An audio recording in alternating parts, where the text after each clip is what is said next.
بسم اللہ الرحمن الرحیم کہانی.com میں خوش آمدید۔ شروع کرتے ہیں آج کی دلچسپ اور سبق آموز کہانی۔ ہمارے گاؤں میں خالہ کو ماسی کہا جاتا تھا۔ تبھی ہم پڑوسی دینوں کی بیوی صاحبہ خاتون کو ماسی صوبی کہتے تھے۔ ماسی صوبی بڑی تند مزاج عورت تھی۔ کسی سے خار کھا جاتی تو جھاڑ کے کانٹوں کی طرح پیچھے پڑ جاتی تھی۔ اس کی زبان گندی اور گز بھر لمبی تھی۔ گز سارا گاؤں اس سے پناہ مانگتا تھا۔ حبیب میرا اکلوتا بھائی تھا۔ ان دنوں اس کی عمر 18 برس تھی۔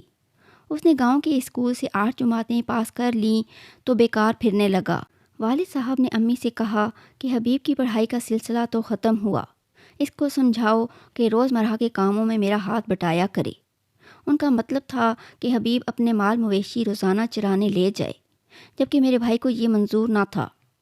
8 جماعتیں پڑھ کر وہ خود کو جانے کیا سمجھنے لگا تھا کہ مال مویشی کو چرانے لے جانا اپنی توہین گردانتا تھا۔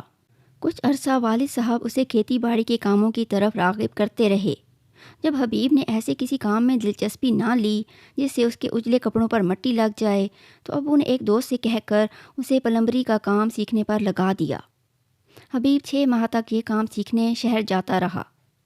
اس دوران اس کے استاد نے ابو سے کہا کہ اگر تم چاہو تو میں حبیب کو دبئی بھجوا سکتا ہوں، ذرا کام میں مہارت درکار ہوگی، 1 سال اسے میرے پاس رہنے دو، انشاءاللہ یہ بہت اچھا پلمبر بن جائے گا۔ حبیب 6 دن شہر میں اپنے استاد کے ڈیرے پر ہوتا، صرف جمعہ کی چھٹی کر کے وہ گاؤں آ جاتا تھا۔ اس روز بھی جمعہ تھا۔ ابو نماز پڑھنے مسجد چلے گئے۔ حبیب کو تلقین کی کہ تم جلد کپڑے وغیرہ تبدیل کر کے مسجد آ جاؤ۔ حبیب نے نہا دھو کر اجلے کپڑے پہن لیے اور جمعہ کی نماز میں شامل ہونے کے لیے گھر سے نکل گیا۔ مسجد والے راستے میں ماسی صوبی کا مکان تھا۔ جو ہی بھائی ادھر سے گزرا، ماسی کی بیٹی صورت بی بی کو دیکھا۔ وہ اپنے گھر کے دروازے پر گھڑی جھانک رہی تھی۔ صورت کی عمر 16 برس تھی اور وہ اچھی شکل و صورت کی دوشیزہ تھی۔ اس نے بھی گاؤں کے اسکول سے 4 جماعتیں پڑھی تھیں۔ کبھی وہ حبیب کی ہم جماعت رہی تھی۔ دونوں ایک دوسرے کو جانتے تھے کہ بچپن ساتھ گزرا تھا۔ بچپن کی شناسائی کی وجہ سے یہ لڑکی دوڑ کر میرے بھائی کی طرف آئی اور اس سے ہم کلام ہو گئی۔ پوچھنے لگی، حبیب اب تم کیسے ہو اور کہاں ہوتے ہو؟ اس نے جواب دیا، میں جہاں بھی ہوتا ہوں تم سے کیا سروکار، تم گھر کے اندر جاؤ۔ اگر تمہاری ماں یا کسی رشتہ دار نے تمہیں باتیں کرتے دیکھ لیا تو وہ برا منائیں گے۔ کیوں برا منائیں گے؟ کیا ہم نے کسی کی چوری کی ہے؟ تمہیں قسم ہے، سچ بتاؤ کہ تم کہاں ہوتے ہو۔ میں شہر میں کام سیکھ رہا ہوں۔ اس کے بعد کیا واپس گاؤں آ جاؤ گے؟ نہیں، بس دبئی چلا جاؤں گا۔ دبئی گاؤں والوں کے لیے بڑے اعزاز کی علامت تھا۔ گاؤں سے اکثر بے روزگار لوگ دبئی یا پھر سعودی عرب جاتے تھے۔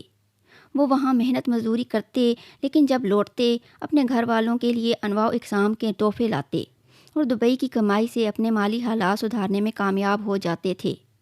صورت بی بی کا آئیڈیل بھی ایک ایسا ہی نوجوان تھا جو دبئی یا سعودی عرب میں کام کرتا ہو اور ریالوں میں تنخواہ لیتا ہو، اور جب وہ واپس آئے تو اس کا سوٹ کیس تحفوں سے پر ہو۔ اس نے فوراً حبیب کو اپنا آئیڈیل بنا لیا جو مستقبل میں دبئی کو پرواز کرنے والا تھا۔ اب بہانے بہانے سے یہ لڑکی ہمارے گھر کے چکر لگانے لگی، خاص طور پر جمعہ کے دن جب حبیب شہر سے آیا ہوتا۔ میں صورت بی بی کی بےتابی سمجھ چکی تھی، لیکن اسے بے آس نہیں کرتی تھی۔ وہ جب آتی میں پیار سے بات کرتی اور اس کی خاطر مدارات بھی شربت اور کبھی میٹھے چاولوں سے کرتی۔ وہ مجھ سے بہت خوش ہو کر ملتی تھی، گرچہ ساری توجہ اس کی حبیب کی طرف رہتی تھی، مگر میرا بھائی لحاظ والا تھا۔ وہ شریف طبع تھا، گاؤں کی لڑکیوں سے دور دور رہتا۔ کوئی خود بات کرتی تو بس سلام دعا کی حد تک کلام کر کے چلا جاتا۔ یہ بات سب کو پتہ تھی کہ حبیب ایسا نہیں ہے، لیکن جب سے صورت ہمارے گھر کے چکر لگانے لگی تھی اس کی ماں کو شک ہو گیا، ضرور اس کی بیٹی کا حبیب سے کچھ معاملہ ہے، کیونکہ ہر جمعہ کو حبیب جب نماز پڑھنے نکلتا تو صورت بی بی اپنے دروازے پر کھڑی ملتی اور اسے بات کرنے کی کوشش کرتی۔ وہ اخلاق کے مارے اس کے ایک آدھ سوال کا جواب دے دیتا اور آگے بڑھ جاتا۔ اس روز بھی ایسا ہی ہوا۔ جب میرا بھائی ماسی صوبی کے گھر کے سامنے سے گزر رہا تھا تو منتظر لڑکی دوڑ کر اس کی جانب آئی۔ آج اس کے ہاتھ میں گلاب کا پھول تھا جو اس نے کیاری سے توڑا تھا۔ وہ اس نے آنن فانن حبیب کے ہاتھ میں تھما کر کہا، لو اسے سونگھو، دیکھو کتنی پیاری خوشبو ہے۔ ابھی یہ بات ہوئی تھی کہ سامنے سے صوبی ماسی کے بھائی اور شوہر نمودار ہوئے۔ انہوں نے جو اپنی بیٹی کے قریب حبیب کو دیکھا تو غضبناک ہو کر اسے للکارا، اوے لڑکے، تو یہاں ہمارے گھر کے سامنے کیوں کھڑا ہے؟ ان کی للکار سن کر حبیب ڈر گیا اور جو پھول صورت نے اسے دیا تھا وہ اس نے زمین پر پھینک دیا اور خود دوڑتا ہوا گھر کو لوٹ آیا۔ ان مردوں نے زمین سے پھول اٹھا لیا اور لڑکی سے سوال کیا کہ یہ پھول کیا حبیب نے تمہیں دیا تھا؟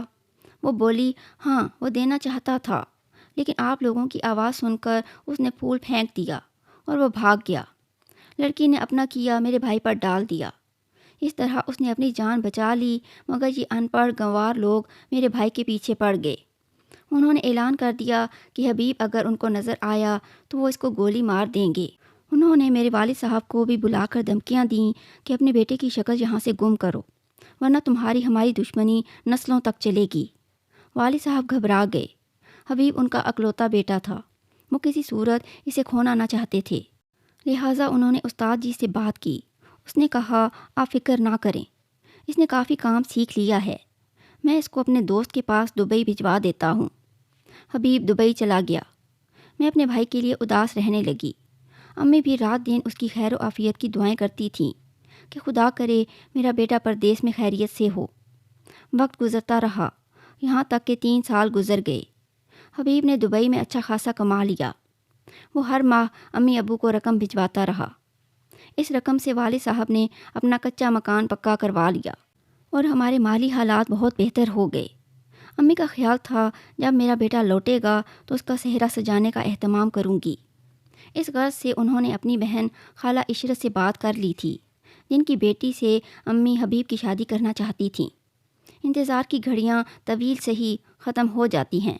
آخر وہ دن آ گیا جس دن کے ہم سب منتظر تھے۔ حبیب کا دبئی سے فون آیا کہ وہ فلاں دن گھر پہنچ رہا ہے۔ امی خوشی سے نہال تھیں۔ میں بھی پھولی نہ سماتی تھی کہ اتنے عرصے بعد میرا بھائی مالدار ہو کر لوٹ رہا تھا۔ ہم غریبوں کے لیے زندگی کی تھوڑی سی آسائشیں ہی مالدار ہونے کا احساس بخش دیتی ہیں۔ حبیب کے لوٹ آنے کی خوشی میں والدہ نے میٹھے چاول بنا کر مسجد میں تقسیم کرائے اور پاس پڑوس میں بھی بھجوائے۔ میرے والدین نے سمجھا کہ گلاب کے پھول والا قصہ پرانا ہو چکا ہے، لہٰذا انہوں نے ماسی صوبی کے یہاں بھی میٹھے چاولوں کی پلیٹ بھجوا دی۔ انہوں نے چاول لے لیے اور شام کو ماسی خود تشتری لوٹانے آئیں۔ مبارکباد بھی دی کہ حبیب خیر سے لوٹ آیا تھا۔ جب صورت بی بی کو خبر ہوئی کہ میرا بھائی آ چکا ہے تو وہ کسی طرح اس کے دیدار کو تڑپنے لگی، کسی بہانے سے ہمارے گھر آ گئی۔ تب میں اس کی جرت پر حیران ہوئی۔ میں نے کہا، صورت تمہیں نہیں آنا چاہیے تھا۔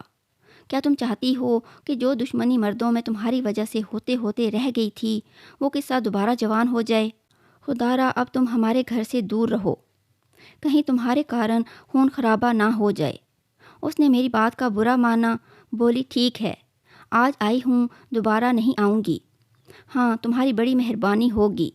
میں اپنے اکلوتے بھائی کے پیچھے بندوق اور گولی کا کوئی واقعہ نمودار ہوتے نہیں دیکھنا چاہتی۔ حبیب گھر پر نہیں تھا، وہ منہ بسور کر چلی گئی۔ اس کے ذہن سے میرے بھائی کا خیال چپک گیا تھا، شاید اسے اپنے دل پر قابو نہ رہا تھا۔ وہ پھر سے پہلے کی طرح حبیب کی منتظر رہنے لگی تھی، بار بار اپنے دروازے سے جھانکتی، شاید وہ ادھر سے گزرتے ہوئے نظر آ جائے۔ جب کوئی کسی کی اتنی زیادہ جستجو کرتا ہے تو اس کی تمنا بر آتی ہے۔ ایک روز مغرب کے وقت حبیب اپنے کسی دوست سے مل کر گھر آ رہا تھا۔ جو ہی وہ ماسی صوبی کے گھر کے آگے سے گزرا، اسی وقت صورت چھلاوے کی طرح دروازے سے باہر آ گئی۔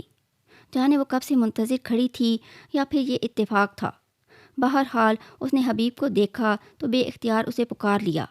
حبیب نہ رکا، لیکن ماسی صوبی نے بیٹی کی آواز سن لی اور وہ گھر سے نکل کر دروازے سے باہر آ گئی۔ حبیب آگے بڑھ گیا تھا، لیکن بے قرار بیٹی اس کے ہاتھ آ گئی۔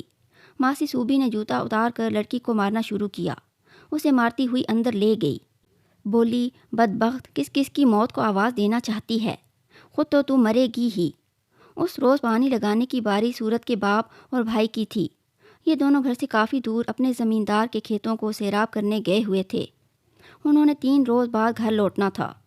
صورت کے لیے یہ بے خوفی اور آزادی کے دن تھے، لیکن ماں نے اس کی ایک نہ چلنے دی اور اس کو کمرے میں بند کر دیا۔ بدقسمتی سے جس کمرے میں صورت بند تھی اس کی دیوار میں ایک کھڑکی بھی تھی جو ان کے گھر کی عقبی طرف کھلتی تھی۔ اس طرف میدان تھا جہاں گاؤں کے لڑکے بھی کبڈی اور کرکٹ کھیلتے تھے۔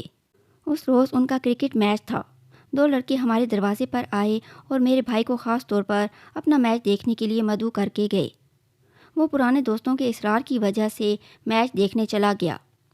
میچ ختم ہو گیا اور لڑکے میدان سے چلے گئے تو حبیب بھی گھر کی طرف آنے لگا۔ تبھی اس کو کسی نے آواز دی، حبیب حبیب ادھر دیکھو، اس طرف آ جاؤ۔ اس نے چونک کر ادھر ادھر دیکھا۔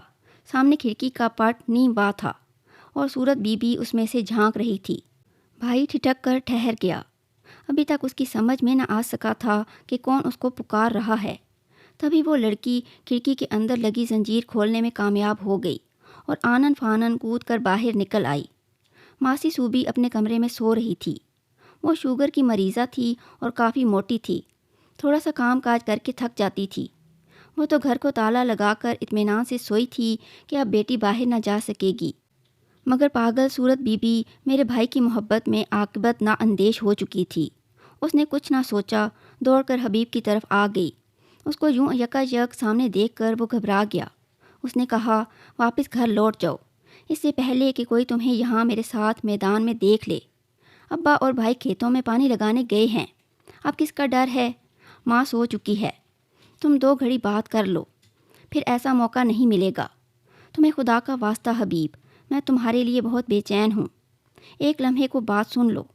3 سالوں سے میں تمہارا انتظار کر رہی تھی۔ حبیب کو اس لڑکی سے محبت نہ تھی، مگر اس کے والہانہ انداز کی وجہ سے وہ مزید گھبرا گیا کہ کہیں پاگل پن میں یہ کوئی غلط قدم نہ اٹھا لے اور اس کو بڑی مصیبت میں ڈال دے۔ میں تم سے کسی محفوظ جگہ پر ملوں گا، لیکن اب تم جاؤ خدا کے لیے، یہ کھلا میدان ہے۔ پاس پڑوس والوں میں سے کسی نے دیکھ لیا تو بے پر کا کوا بن جائے گا اور تمہارے رشتہ دار کلہاڑیاں لے کر میرے سر پر پہنچ جائیں گے۔ جس بات کا ڈر زیادہ ہو وہ ہو بھی جاتی ہے۔ جب حبیب یہ بات کہہ رہا تھا اسی وقت ماسی صوبی کی ایک پڑوسن ادھر آ نکلی۔ وہ اس طرف اپنی بکری تلاش کرتی آ گئی تھی۔ اس نے جو ان کو بات کرتے دیکھا تو ششدر رہ گئی۔ لڑکی، تم دن دہاڑے اس کے ساتھ عشق و عاشقی میں مشغول ہو، تمہیں اپنے باپ اور بھائی کی عزت کا بھی پاس نہیں ہے؟ ٹھہرو، میں ابھی جا کر بتاتی ہوں تمہاری ماں کو۔